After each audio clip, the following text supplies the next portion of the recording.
24 अगस्त 2026 से न्यूजीलैंड में बहुत कुछ चेंज आ रहा है। यानी कि परमानेंट रेजिडेंसी का जो पाथवे है उसमें मेन चेंज है।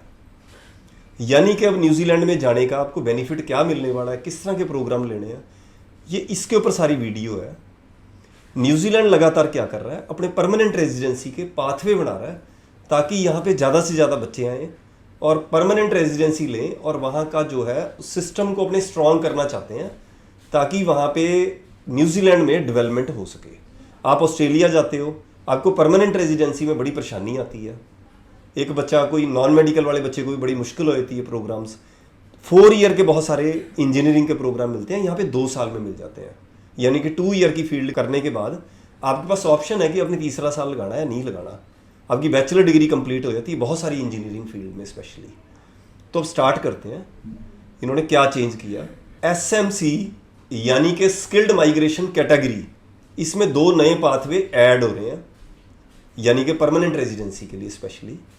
लेकिन इसका बेनिफिट तभी मिलेगा आपको सही तरीके से जब आप प्रोग्राम सही लेके जाओगे। यहाँ से आपको प्रोग्राम पे बड़ा फोकस करना है, ये बार बार हर वीडियो में बच्चे को बोलता हूँ। और ऑस्ट्रेलिया से आपको जल्दी परमानेंट रेजिडेंसी यहाँ पे मिलने के चांस होंगे जो बच्चा बड़ा पूरे प्रॉपर तरीके से अपना चलेगा। इसको मैं सिंपल लैंग्वेज में आपको समझाता हूँ कैसे रहेगा इसमें।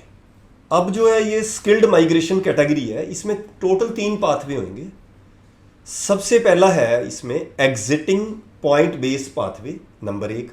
Number 2 new skilled work experience pathway. Third है new trade and technician pathway. ये 3 फील्ड इन्होंने बना दी इसके अंदर।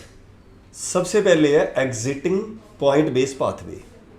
इसमें बच्चा क्या करता है, इसमें बच्चे को 6 पॉइंट की रिक्वायरमेंट होती है और वो क्या करेगा, अपनी जो स्टडी करी है पहले तो उसकी क्वालिफिकेशन होगी, फिर उसके बाद स्किल्ड उसकी जॉब होगी और उसकी इनकम कितनी है और उसको वर्क एक्सपीरियंस। ये इनके बेसिस पे उसको 6 पॉइंट उसने बनाने हैं, तो वो उसकी PR की एलिजिबिलिटी उसकी बनेगी इसमें। इसको हम और सिंपल लैंग्वेज में समझते हैं, एलिजिबल क्वालिफिकेशन नंबर प्लस उसको क्या करना, skilled job plus required points, इन सबको मिलाकर उसकी PR की एलिजिबिलिटी बच्चे की बनती है। सेकंड क्या हो गया जी, new skilled work experience pathway. इस पाथवे में एप्लीकेंट को ANZ SCO skilled level 1 to 3 यानी कि लेवल 1 से लेवल 3 की उसके पास एलिजिबिलिटी होनी चाहिए। नंबर 1, बच्चे का टोटल जो है 5 साल का एक्सपीरियंस होना चाहिए। उसमें सारा एक्सपीरियंस न्यूजीलैंड का नहीं है तो चलेगा।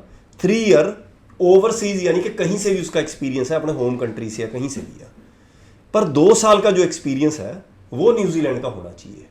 उसके अंदर भी क्या बोल रहे हैं ये, मीडियन वेज यानी कि 1.1, उससे या उससे ज़्यादा सैलरी उसकी होगी तो वो PR की उसकी एलिजिबिलिटी बनेगी उसकी। तो ये उनका बोलना है। इस लिस्ट के अंदर जो है स्पेशली इन्होंने बोला रेड लिस्ट और अंबर लिस्ट वाले जो इस कैटेगरी के अंदर एप्लीकेशन नहीं लगा सकते, पर वो जो है उनके पास अलग कैटेगरी बनेगी। रेड लिस्ट और अंबर लिस्ट वालों को डरने की भी जरूरत नहीं है कि उनकी PR होगी नहीं। तभी बोलते हैं कि प्रोग्राम पे बहुत ज़्यादा फोकस करना है, पर इन कैटेगरी के अंदर वो फॉल नहीं करेंगे PR की। लेवल 1 और 2 की जॉब्स कौन सी हैं उसके ऊपर बात करते हैं।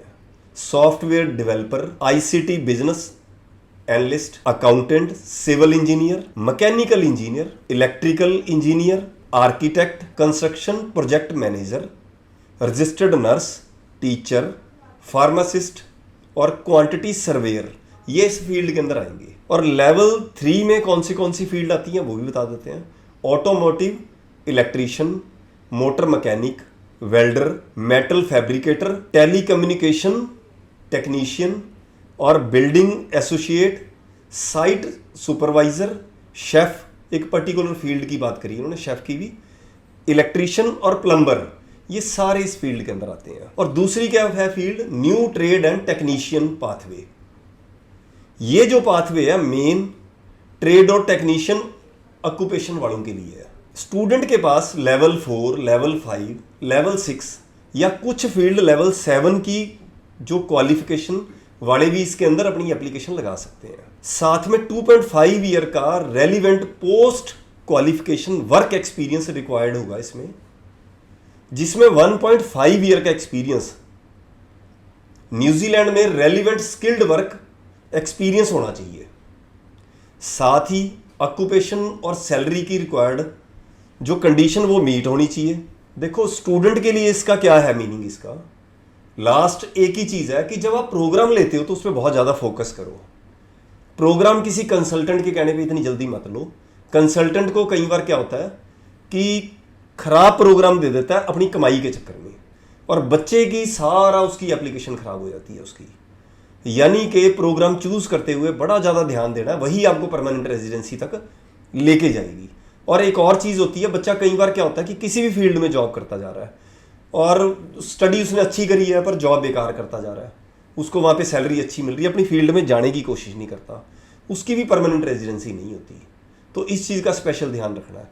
अब मैं रेड लिस्ट की आपको ना ऑक्यूपेशन के बारे में बताता हूँ। रेड लिस्ट ऑक्यूपेशन कौन सी है? Hospitality and retail service manager, retail manager, beauty therapist, massage therapist, hair dresser, hair and beauty salon manager. Amber list कौन सी है? इसमें कौन सी फील्ड आ जाती है जॉब की? Accommodation and hospitality manager, hotel and motel manager, cafe और restaurant manager, baker और पेस्ट्री कुक और शेफ, और customer service manager, office manager, ICT customer support officer और ICT support technician, web administrator. ये सारी फील्ड है अंबर list. इनकी भी पीआर हो सकती है, इनको कुछ अलग तरीके निकालने पड़ेंगे। नमस्कार।